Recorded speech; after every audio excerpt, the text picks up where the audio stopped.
કોઈ દિવસ નગર વાડીના વડેથી બોલાવવાનું કારણ? હા વીરા, બોલાવવાનું તો એક જ કારણ છે વીરા, કે આકાશમાં જન્મ મેહુલ વરસી રહ્યો છે વીરા. આજ બધા ખેડૂત ભાઈઓ પોતાના ખેતરે પણ વાવણી કરવા ગયા છે વીરા. તો હાલ ને આપણે ભેગા મળી હરખે વાવણી કરવા જઈએ વીરા. બહુ સારું. એ વાવણી કરવા આલા ખેડૂત ભાઈ વાવણી કરવા આલા રે.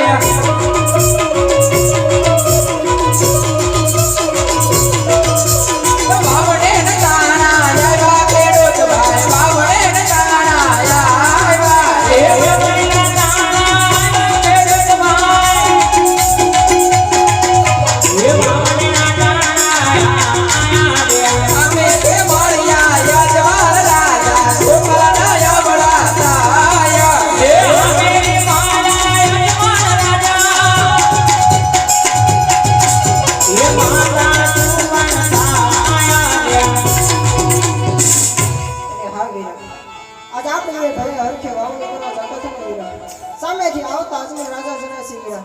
આજ એના સુકન્યાને આપણા ખેતરમાં વાવવા જશે ને વીરા, તો આપણા ખેતરમાં એક પણ દાણો નહીં ઉગે વીરા. એટલા માટે ઘડી અવરું પણ ઉભરી વીરા. બહુ સારું. અરે જી મહારાજ.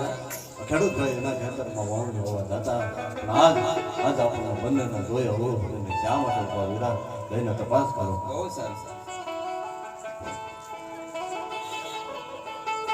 એ અવળો પારેન કેમ યુભા ખેડૂત ભાઈ, અવળો પારેન કેમ યુભા રે. લાંબેલા ઘડિયો ઘરે ભોલાયેલા પરદાન, લાંબેલા ઘડિયો ઘરે ભોલા રે. લાંબેલા કર્યો તમારી સાથે ખેડૂત ભાઈ, લાંબેલા કર્યો તમારી સાથે રે. ઓરડે ને ડંડવા ઘરે ભોલાયેલા પરદાન, ઓરડે ને ડંડવા ઘરે ભોલા રે. ઓરડીને દંડવા તમારી સાથે ખેડૂત ભાઈ, ઓરડીને દંડવા તમારી સાથે રે. બપોરિયા ભાત ઘરે ભોલાયેલા પરદાન, બપોરિયા ભાત ઘરે ભોલા રે. બપોરિયા ભાત તમારી સાથે ખેડૂત ભાઈ, બપોરિયા ભાત તમારી સાથે રે. અરે ખેડૂતભાઈ, સર્વે વસ્તુઓ છતાં જૂઠું શા માટે બોલો છો?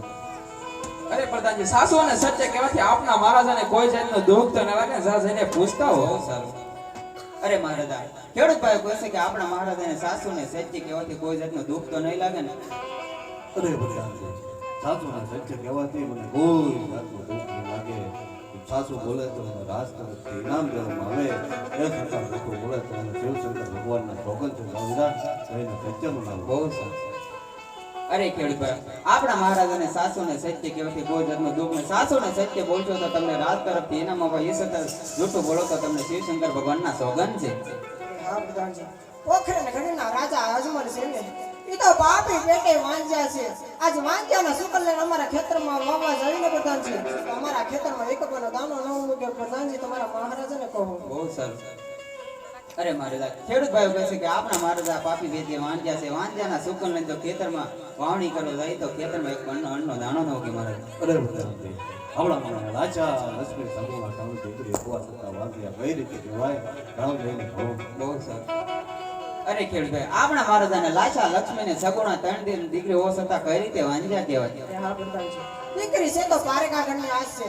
આજે પરણાવ તો કાલ પોતાના સાસરે ચાલી જાય, પણ પાછળથી લુલો કે લંગડો એકાદ પુત્ર હોત ને પ્રધાનજી, તો આ રાજ ચલાવત. નકર એક દિને સમય આ રાજને તાવા દેવાનો વખત આવે. પ્રધાનજી, તમારા મહારાજાને કહો. બહુ સારું.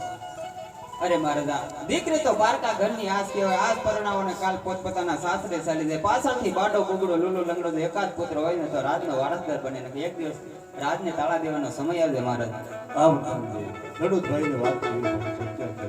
જો ને આજા સવળા સુકન જાવ કાલ સવારના સૂરજ ઉગતાની સાથે સવળા સુકન લઈ એના ખેતરમાં વાવવા જઈ શકે.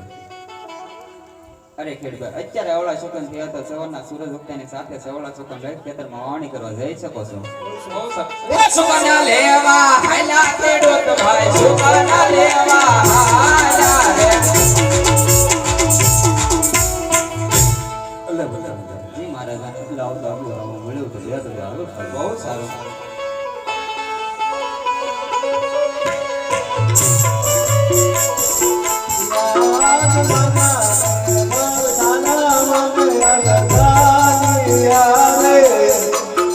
રાજાને પ્રધાના મને